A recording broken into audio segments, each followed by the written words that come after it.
All right, Shalawam.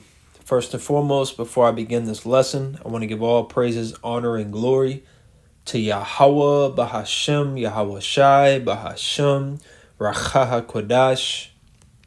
Double honors go out to our apostles, elders of Great Millstone, who rule and teach well. Shalawam Wabarakim to you brothers and sisters out there. All right, Lord willing that this is edifying to the hopefully elect.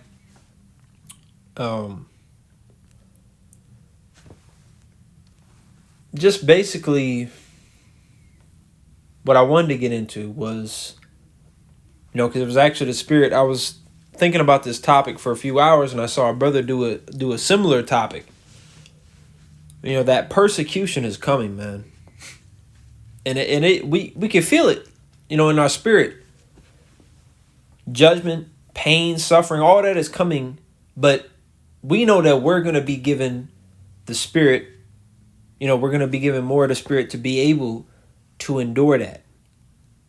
And then Isaiah 33:6, wisdom and knowledge shall be the stability of thy time. Stability goes into stable, something that is unmovable. It's not going to shake. It's not going to break. It's not going to move. It's there. It's firm. Basically like us, right? Because 2nd Ezra mentions, I think it's the 3rd chapter, correct me if I'm wrong, talks about the elect, how they're being crowned. And Yahweh Shai said, these are them that stood stiffly for the name of the Lord, meaning they didn't call on Christ again. They didn't pray to Christ again. Because if you teach Yahweh Ba'Shem Shai, if you teach the names are Yahweh wa Yahweh Shai, don't you ever pray to God or Jesus Christ or Jehovah or Yahushua or whatever the fuck else people are saying nowadays. Don't you ever do that. Don't you ever do that, man. We pray to Yahweh Bahashem Yahweh Shai. Okay? And sometimes when it's even more serious, you just got to say it multiple times. Barakatah Yahweh, Barakatah Yahweh Shai, Barakatah Yahweh, Barakatah Yahweh Shai, Barakatah Yahweh, Barakatah Yahweh Shai. Sometimes Barakatah Yahweh Bahashem Yahweh Shai. Because those, we know the names, we were given the names, not to abuse them, not to cast them off like they're trash. These are the greatest names of all time. And that's how we know a lot of you camps are false prophets, and you're going to feel the wrath of Yahweh Ba'Shem Yahweh Shai. Jeremiah 23:1. Woe unto the pastors that scatter my flock. The shepherds, I think. Let me just grab it. I'm already in Jeremiah 2, so Jeremiah 23:1. Woe be unto the pastors, I should have had confidence, that destroy and scatter the sheep of my pasture, saith Yahweh. Therefore thus saith Yahweh, God of Israel, against the not Yahuwah, not Yahweh. All right, this is Yahweh. Okay? Ye have scattered my flock, talking about all these false prophets. They have pushed away people from believing on the 100% doctrine because they taught fallacies. Okay, they taught BS for filthy lucre, for fame and glory, for some reason that isn't of the spirit. All right, they're not truly gathering up their treasures in heaven. They appear righteous unto men, but when you look inside, the cup is filled with nothing but donkey shit. All right. It says, and driven them away and have not visited them. So they haven't even, because men can repent for teaching false things, because brothers do it all the time. We make a mistake and, here's a video, correction video. What I said was false and salak and then you break it down properly. Okay, but these false prophets, they haven't even visited the sheep, right? They're not worried about it. They're like, yeah, fuck it. Yeah, the MOTB is sin. The MOTB is the white woman, Christianity, whatever. Because it's something new every week, right? When in reality, you're going off. Ezekiel mentions how if you don't blow that trumpet in, I think it's chapter 33. If you don't blow that trumpet, the blood is on your hands because you saw the enemy coming and you didn't say shit. That's your fault. That's your fault. Because in a reality situation, if you're a watchman, your job is crucial, right? Because if you don't blow that trumpet, the enemy is going to come in and destroy your people, destroy your family, destroy your friend's family, destroy your nation that you're serving for. Because a watchman is basically a military position. You know, you're on post, security. So why aren't you securing anybody? You know, or you know, a lot of you guys, you're instead of blowing a trumpet, you're blowing a flute. You know, you need to make sure you're making that proper sound. I think that's in Corinthians. So people know what the hell is going on. A tornado siren is for tornadoes. A lockdown, a fire is, you know, it's that sound is dedicated to its meaning. But a lot of you guys are just teaching bugged out things, man. Trying to suppress Jake, saying he can only have one wife. You're going off. Saying you should have took the juice. That's just through. What kind of counsel wisdom is that? And you know who you are. Or we don't need to even say your names. If you're not teaching the doctrine that the apostle and elders of Great Millstone, through the spirit and power, mind you, of Yahweh by Shema Shai, the doctrine that is being pushed at Great Millstone and the affiliate camps, if you're not teaching that, the Lord is not with you. You don't truly have the mark of exemption, the Thawa. You're not really in that secret place. You know about the secret place, but you're not actually in there. You went to the wrong house. It was 101 King Street. You went to 101 Deer Street. You're at the wrong street. The right house number, but you're not there. Okay, so you need to tap in, man. It's about to get really bad. Let me grab this. You know, I had a topic in mind, but the Spirit switched it up.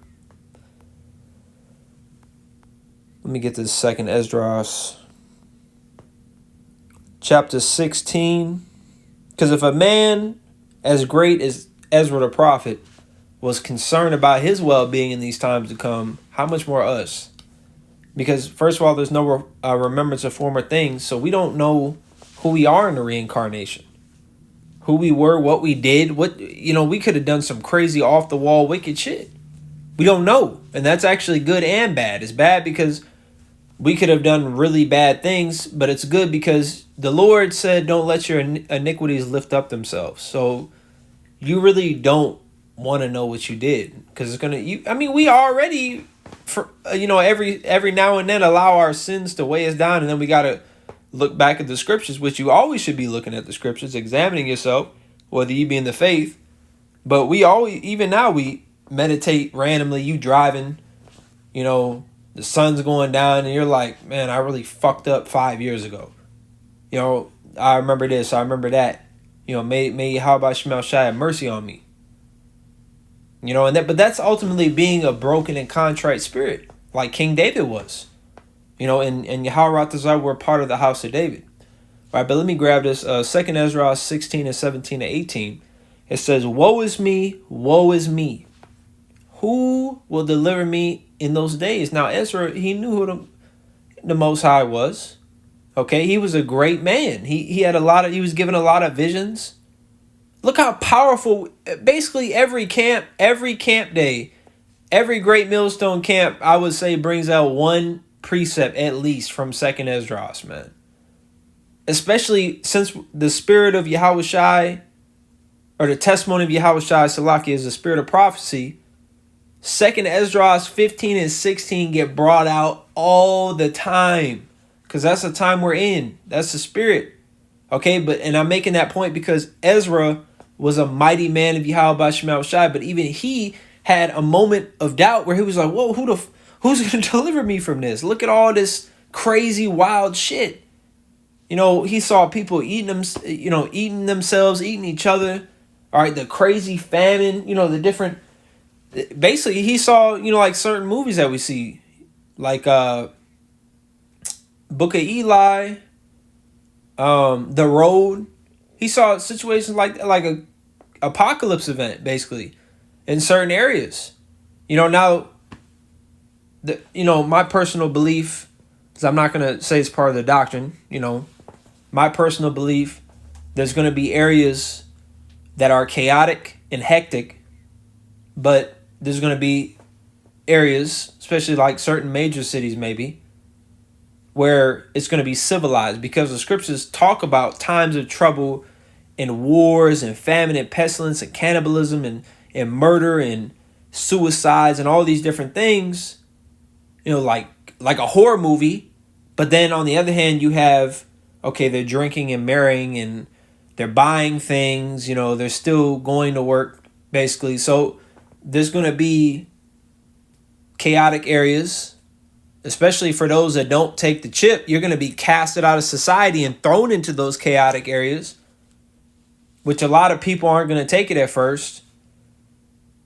Like I said, this is all my personal belief, because they I really want them to just come out and make it mandatory, but it seems like they're going to introduce it as a fashion thing, because you know how easy people are to get with fashion. All right, but then they're going to gradually get more serious with it. So, like Apostle Hart was saying, it's even possible that the chip could get rolled out within the next few months. We don't know. It's possible, but we're hastening the day. Okay. Matter of fact, let me grab that. Slacky if I'm talking too much. I just got a lot on my mind right now. So that's the spirit too. Proverbs 3:11. My son, despise not the chastening of the Lord, of Yahweh, neither be weary of his correction, because that's what it is. It's correction. So the time of trouble that we're going into, let's not even look at it like, woe was me, which I'm not rebuking Ezra. That's completely understandable, because we've all thought that, like, Jacob's trouble is really going to fucking suck. All right, but we at the same time, we got to understand that Yahweh Shemel Shai is going to lift up that standard. We're going to be good. Okay? Are some of us going to die? Absolutely. Tortured? I really hope no brother or sister gets tortured, but it's possible. But the thing is, the Lord is going to throw the spirit on you to endure it. Either you won't feel it, or it's going to be like the mother and her 7 sons. You're going to just be bold. Or that one prophet who's not even in the Bible, that came later on after Yahushua had passed away. And after Apostle John, all the 12 apostles were gone, I'm pretty sure, because it was a few hundred years after Yahushua. And it was a man, which I want to look it up, but I'm going to save it for after the lesson, because I want to kind of stay with these scriptures. But he basically was put on a grill, and he told them, I'm done on this side, flip me over. Or something like, he said, flip me over, I'm done on this side. Like, he's obviously not feeling this fire, even though his body is getting charred. Like, this man is bold as hell. It's because I believe he was a man of the elect. So I believe that we already went through most of the persecution back in Revelation 12 with Rome. Okay? Now, it doesn't mean some of us ain't going to get tortured or put to death, because there will be martyrs. That's written. But we're going to, I've been hearing from elders and such, we're going to be good, man. We just got to put our trust in the Lord. And even if you have to get tortured or skin, God forbid, skinned, just whatever, it's better, like the beloved Elder Kazak from Mississippi said, it's better to expect the worst and hope for the best. So expect to be skinned alive, expect to be tortured to death, expect to be beheaded, expect to lose everything, expect to be separated from everybody expected to, just be through for a period of time. But, hope for the good things. Like, because the reality is, it's better to expect bad and get better. Like even for work. You might expect, it's going to be a terrible day. It's going to be through. I'm ready. I'm preparing my mind for it. It's Monday. It's going to be a lot of workload today. I'm going to be tired as hell. Then you get there and it's actually good. Well, I prepared myself for something horrible, but it actually ain't that bad. It's better to be in that mindset. You always want to throw your mind ahead of the situation. Be hopeful for the best of it, but just don't be surprised. Okay? Because you want your mind to be prepared. You want an object to seem way heavier than it actually is, so that way when you pick it up, you have caution, you have good technique, and you lift it up and like, oh, it's like paper. It's better to do that than think, oh, it's paper, and you try to lift it up and it dislocates your elbow. You know? Which is really just all mindset. Which ultimately, I'm going to go ahead and close with this. Because this is the bottom line. We need to endure unto the end. It's like I'm not used to this color change here. Matthew chapter 23, verse 14. Woe unto you, scribes and Pharisees, hypocrites. Oh wait, Salakia. 24 and 13. Well, that's the spirit though. Because the Lord been getting heavy on these other camps, man. They're fucking hypocrites. They'll say one thing, do the opposite. They'll change their doctrine. They're completely bugged out. They got these scandals coming out. They obviously don't apply the scriptures. They obviously don't have faith. But then you got the real men of the Lord over here getting hated and slandered and demonized. And, you know, we're the scum of Israel. It's like, what the fuck? But that's what Yahushua warned us about. All right, which goes into this. Matthew 24 and 13. In red, Yahushua spoke the last verse and this verse. But he that shall endure unto the end, the same shall be saved. Which when you go into endure, ultimately what it summarizes up to is remaining in existence. Meaning you never give up. You just continue to fight. Do what you need to do. You know, keep your household in order. Take care of yourself. Pray, fast. Serve Yahweh Shema Shai to the best of your ability with the utmost faith. Unto the end, no matter what. You'll have low days, bad days, lower productive days. But as long as you continue to pick yourself up and bounce back, a righteous man falls 7 times, you'll be okay. Unto the end. Which ultimately the end is never, because we're going to get the kingdom and that's going to continue forevermore. All right, but unto the end, meaning the end of this age, when Esau is taken down and Yahushua returns with healing in his wings, like it says in Malachi. All right, so Lord willing that this lesson was edifying or exhorting or something good for somebody. All right, I want to give all praises to Yahweh by Shema Shai, by Hashem Kudash, the honors to the apostle, Elder Great Millstone. Shalawam.